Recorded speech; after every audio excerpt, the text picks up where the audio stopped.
Hello மக்களே, welcome to Selli tax.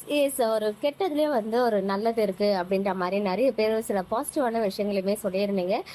இன்னைக்கு episode பார்க்கும்போது உங்களுக்கு தெரிஞ்சிருக்கும், நாளையோட ப்ரிவ்யூ வந்து போட்டிருந்தாங்க இல்லையா. பாட்டி வந்து காவேரி கிட்ட டிவோர்ஸ் பேப்பரில் சைன் பண்ண சொல்லி கேட்குறாங்க.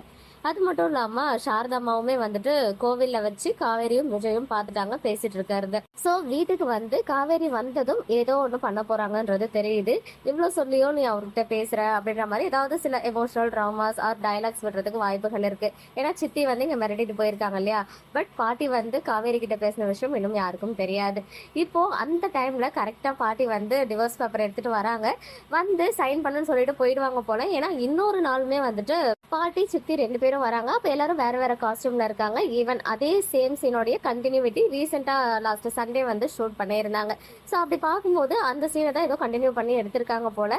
அண்ட் காவேரி வந்து டிவோர்ஸ் பேப்பர்ல சைன் பண்ணிடுவாங்களோ அப்படின்ற ஒரு பயமும் இருக்கு. ஸோ இதெல்லாம் ஒரு சைட் இருந்தாலும் அது என்ன பாசிட்டிவான விஷயம் அப்படின்னு கேட்டிங்கன்னா, இப்போ சப்போஸ் இவங்க சைன் பண்ணிடுறாங்க அப்படின்னே வச்சுக்கிட்டாலும் அது வந்து கோர்ட்டுக்கு போகும். கோர்ட்டுக்கு போன பிறகு ஜட்ஜி வந்து நம்ம நிறைய மூவிஸ்ல பார்த்துருக்கோம் இல்லையா. இந்த மாதிரி டிவோர்ஸ் அப்ளை பண்ணி யாருக்காவது நான் தரமாட்டேன் அப்படின்ற மாதிரி இப்போ விஜயே சொன்னார்னா கூட நீங்க ரெண்டு பேரும் சேர்ந்து 6 months வந்து லைஃபை ஒரே வீட்டில் லீட் பண்ணணும் அப்படின்னு வந்து ஒரு ஜட்ஜ்மெண்ட் கொடுப்பாங்க. ஸோ அப்படி கொடுத்தா நம்ம காவேரி வந்து அந்த வீட்டுக்கு போயிடுவாங்க. போயிட்டு 6 மாதம் சேர்ந்து வாழும்போது அவங்களுக்குள்ள எப்படியோ அதுக்குள்ள வந்து அவங்க ப்ரெக்னன்சி ஒன்று ரிவீல் ஆகும். அதர்வைஸ் பாட்டியை பற்றின உண்மைகள் எல்லாம் விஜய்க்கு தெரிய வரும். ஸோ இப்படி இருந்தால் நல்லா இருக்கும். ஸோ இதுவுமே வந்து நிறைய பேர் யோசிச்சு சொல்லிட்டு இருந்த விஷயம். இப்பெல்லாம் வந்து நான் ப்ரெடிக்ட் பண்ணுறதே இல்லை கரெக்டாகவே. பட் நம்மளுடைய ஃபாலோவர்ஸ், நம்ம வீக்கா ஃபேன்ஸ், எம்என் ஃபேன்ஸ் எல்லாம் அப்படியே எக்ஸாக்டாக ப்ரெடிக்ட் பண்ணுறீங்க என்ன நடக்கும் அப்படின்னு சொல்லி. ஸோ இப்படி இருக்கிறதுக்கும் அதிகமான வாய்ப்புகள் இருக்குது. ஜஸ்ட் ஒரு ப்ரெடிக்ஷன் தான். அப்கமிங்ல இன்னொரு டைம் வந்து கோவிலில் ஷூட் பண்ணாங்க இல்லையா, அது இருக்கு.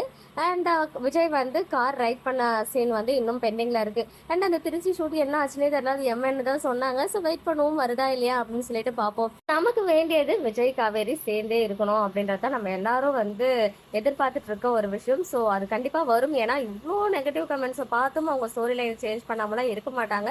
கண்டிப்பா கொஞ்சம் ஸ்லோவா பண்ணுவாங்கன்னு நினைக்கிறேன். அது வரைக்கும் நம்ம வெயிட் பண்ணலாம். அண்ட் கண்டிப்பா மந்த்ஸ் வந்து போக போக வயிறு வந்து பெருசாகும்.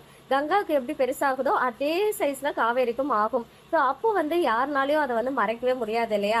அப்போ எல்லாரும் என்ன பண்ண போறாங்க, எல்லாரோட ரியாக்ஷன் எப்படி இருக்க போகுது, அதெல்லாம் பார்க்க இன்னுமே வந்து ரொம்ப எக்ஸைட்டிங்கா இருக்கு. ஏன் விஜய் வந்து இந்த விஷயத்த தாத்தா பாட்டிக்கு சொல்லலாமே, ஏன் இன்னும் விஜய் சொல்லாம இருக்காரு அப்படின்ற கேள்வியுமே வந்து மைண்ட்ல ஓடிட்டு இருக்கு. ஸோ வெயிட் பண்ணுவோம் அப்கமிங்ல என்னதான் ட்விஸ்ட் வெயிட் பண்ணுறது அப்படின்னு சொல்லி. எப்படியும் பாட்டியும் சாரதாமாவும் சேர்ந்து காவேரியை சைன் பண்ண வச்சுக்கலாம். ஆனா விஜய் வந்து சைன் பண்ணுவாரா? ஏன்னா இன்னைக்கு ரொம்ப கோவமா போனாரு. காவேரி அப்படி பண்ணிட்டாங்க அப்படின்ற கோவத்துல பாட்டி ஏதாவது ட்ரிகர் பண்ணி அவரையும் சைன் பண்ண வச்சிருவாங்களோ அப்படின்ற ஒரு பயமும் இருக்கு. பார்ப்போம் என்னதான் நடக்குது அப்படின்னு சொல்லி. உங்களுடைய ஒப்பீனியன்ஸ் அண்ட் ப்ரெடிக்ஷன்ஸை கமெண்ட்ல சொல்லுங்க. மக்களே, நெக்ஸ்ட் வீடியோல மீட் பண்றேன். எக்ஸ்க்ளூசிவ் அப்டேட்ஸ்க்கு மறக்காம நம்ம யூடியூப் சேனலை சப்ஸ்கிரைப் பண்ணிக்கோங்க.